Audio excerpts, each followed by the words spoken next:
Welcome! So this is Fermented Food series. We're going to make some fermented... With the wonderful April Danann. So April's amazing, total queen of fermentation. She lives. What's your expression? I live to ferment.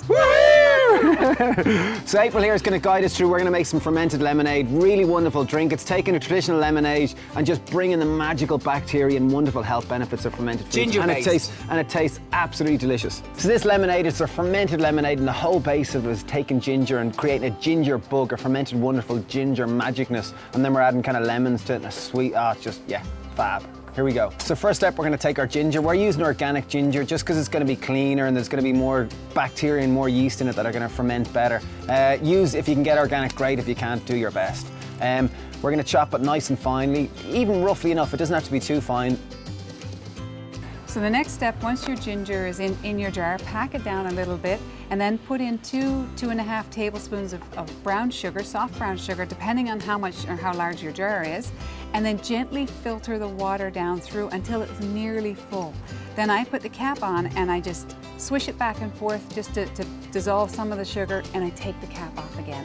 I'm going to leave it for 24 hours to sit out in the open. We want to attract some of those wild yeast from the atmosphere, but also to activate the wild yeast that are on the ginger skin already. So many of you might be watching this going, sugar, what? Jesus, what are they doing using sugar? So what's the story with the sugar there, April? What happens with that, and why does it need sugar, these yeast need sugar to breathe? Well, actually yeast will feed off of the sugar, and there's lots of research out there on the sugar process in the fermentation. But yeast will need something to eat, or else they're not going to activate, they're not going to live, they're not going to come alive.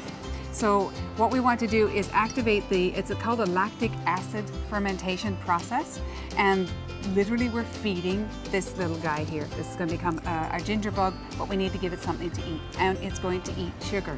At the end of the day, lots of the sugar will be gone, pretty well nearly completely dissolved and eaten by the wild yeast.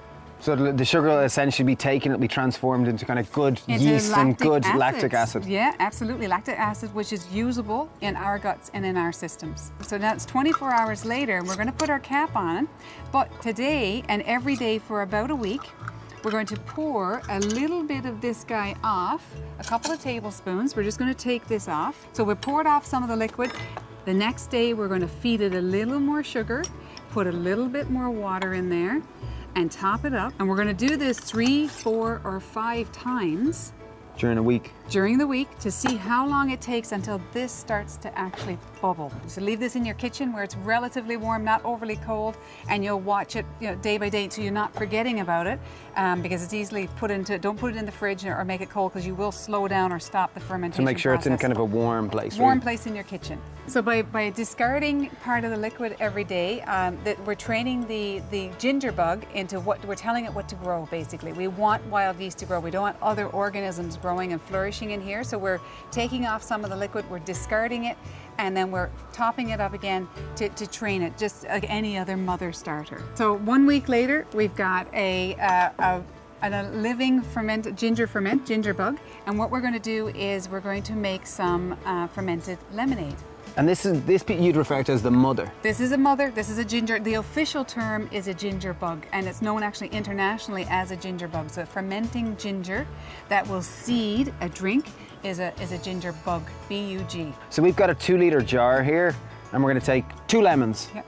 And what way you want me to chop them, April? Any way at all. Just hack them up. Yeah, hack them up. And if I chop it kind of finer, will more flavour come in, because it's... Probably, but it doesn't matter, because the lemons will infuse no matter what into the water. So then next we're going to grate some ginger. Grate it, okay. Grated this time. How much do you want me to grate roughly? A good handful for this size jar. So you want a good handful. Okay, so we're going about this. And we're going to leave the skin on. And now we're going to use white sugar. All right. So for this 2-litre jar, we're going to use approximately 5 to 6 tablespoons of white sugar. And again, before you start cringing about the white sugar, the reason we're using white sugar is because it is actually non-nutritious. And so we're not overfeeding our ginger bug, and it will dissolve and be eaten rapidly. And there literally will be no sugar or little sugar left in a few days.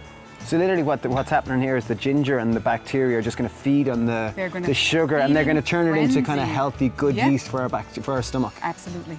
And Never then top it with water. we want top it up with water, but we want to put our mother in So there. we're going to put our mother in. The full mother or just... No, well, you can put, what we want to do is probably go down to about 3/4 of the mother and put it in include there. the ginger also. You can include ginger or you can just pour off the liquid. So It's here we brand go. new ginger, so you don't have to pour it off there yet. It doesn't need to be changed. But leave enough to start to keep your ginger bug going and to seed your next batch. So then just to get this going Yeah. again, literally, Sugar and water. I'll just That's literally, it. and will I feed it again every day, the same process, or is it only less? when you use it. So and can it I, had sat for do I have 7 to months. feed him then every day, same again, or like now that- Anytime you use it. Anytime you use it, feed it again. So I can literally leave him now for 7 days because he's You done it can. once, he knows You what's can. happening. Or you could leave it for a Absolutely. year. You could You leave probably them, leave it for and 3 months. technically you can leave it for a good few weeks and revive it when you need it. It would be better if you could feed it every week or every 10 days, but it will. And the key to live. look out for this is that it's bubbling. So if I am going to reuse this ginger bug, like say in 5 days, I just have to wait till it's bubbling. And if it's not bubbling enough, just add more sugar, more water, and just give it a little bit of time and it'll bubble up again. It will. But the It will. key of using this is only use these once they're bubbling. The bubbling is the indicator that it's fermented, it's ready to go, it's showtime. And once you feed it within 24 hours or so, it's ready. It's ready. You'll notice the bubbling of the at its peak in those 24 hours. Okay, so back to this, we just add water now, do we? We Top just with add water and that's it. And then we have time. So in the next, we top it up with water. You give it a little stir. Yeah. So how long would we leave this sit for now? You can Do I leave put the this lid sit on? for Put the 3 lid on. to 7 days. Yeah, put the lid on. the lid in on. tight. Fridge or... No, in a warm-ish, yeah, in your kitchen. 3 to 7 days, and you can taste it after 3 or 4 days. And when it has the taste that you like, if it's sweet enough or sour enough, then it's like a kombucha. Start drinking it. Strain And it it could off. be fizzy, it'll be nice It and will be fizzy lightly and... fizzy and bubbly and absolutely gorgeous. So you'll strain it. Yeah, I would filter that off. Yeah, and just discard the lemons and stuff because they'll be spent. So literally, they'll change color. They'll get kind of limp, and all the goodness of the lemon and the ginger will go into your water, and then you'll drink it. Really, really wonderful digestive aid for your tummy.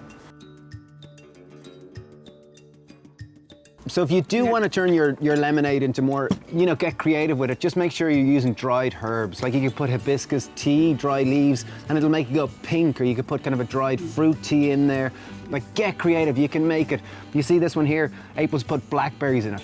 Yeah. Did you dry them or put them in fresh? They were actually put in there fresh, but only for 24 hours. Otherwise, you will have a mold factor because you have competing organisms on the fresh fruit. So I just leave it in there steep for 24 hours and then I gently lift them out. Brilliant. Brilliant, but you can get such a wonderful drink. This is so cool. Highly recommend you making it if you're into this type of stuff. Kids like it. I think it's a great thing to have in the fridge. Really, really good. It'll last about a week in the fridge. It lasts a week, but some people like it for 3 weeks. It gets more sour. It'll gradually get more sour like a kombucha. Okay, brilliant.